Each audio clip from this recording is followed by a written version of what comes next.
तो वहीं bumper voting के बाद अब सवाल ये है कि क्या परकोटे की सियासी हवा बदलने वाली है। क्या हवा महल में बदलाव की बयार देखने को मिलेगी। दरअसल हवा महल विधानसभा क्षेत्र में रिकॉर्ड तोड़ वोटिंग के बाद अब चर्चाएं जोरों पर है कि आखिर इतना वोटिंग प्रतिशत क्यों बढ़ा। देखते हैं आपको इस रिपोर्ट में।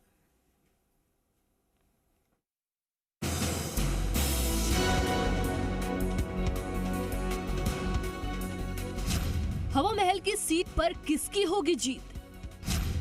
जिसने जीता वही पार्टी सत्ता में आई। बम्पर वोटिंग के बाद हर तरफ चर्चा, किसकी तरफ होगा हवा का रुख।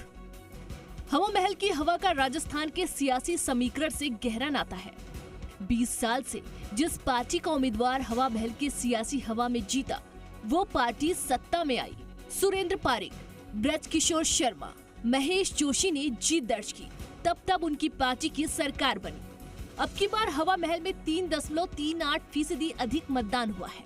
ऐसे में सवाल ये है कि चौंकाने वाली वोटिंग के बाद अब क्या परिणाम भी चौंकाने वाले होंगे। हालांकि कांग्रेस के आर तिवारी और बीजेपी के बाल मुकुंद आचार्य अपनी अपनी जीत का दावा कर रहे हैं। कांग्रेस कह रही है कि गहलोत की 7 गारंटी हावी है, तो वहीं बीजेपी इसे मोदी फैक्टर बता रही है।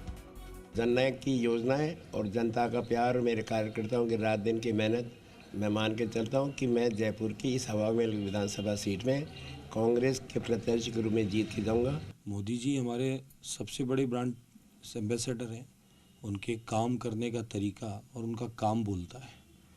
जिस प्रकार से उनकी कार्य करने की शैली है, 18 घंटे काम करना, तो उनका जो काम करना है वही काम बोल रहा है। उनकी जो गारंटी है वही गारंटी बोल रही है।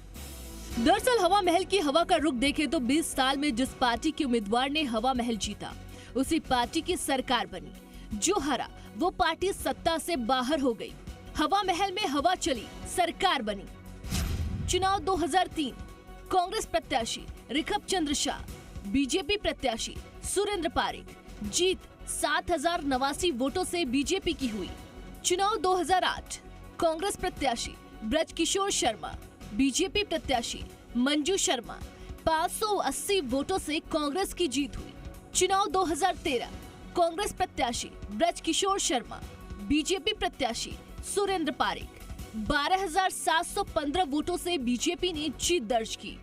चुनाव 2018, महेश जोशी, कांग्रेस प्रत्याशी, सुरेंद्र पारिक, बीजेपी प्रत्याशी, 9,282 वोटों से कांग्रेस की जीत हुई।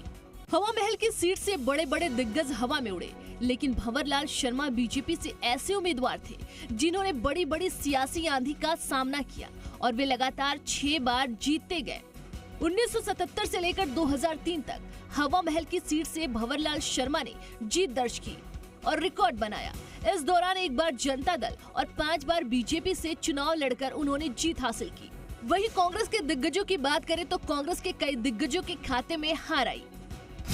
कांग्रेस के जो दिग्गज हारे, उनमें नाम है बनवारी लाल गुप्ता, महेश जोशी, दिनेश चंद्र स्वामी, रामेश्वर प्रसाद माहेश्वरी। हवा महल से अब की बार कांग्रेस से आर तिवारी ने और बीजेपी से महंतबाल मुकुंद आचार्य के बीच कड़ी टक्कर है। ऐसे में अब की बार हवा का रुख किस करवट लेगा, इसका पता 3 दिसंबर को लग जाएगा। आशीष चौहान, जी मीडिया, जयपुर।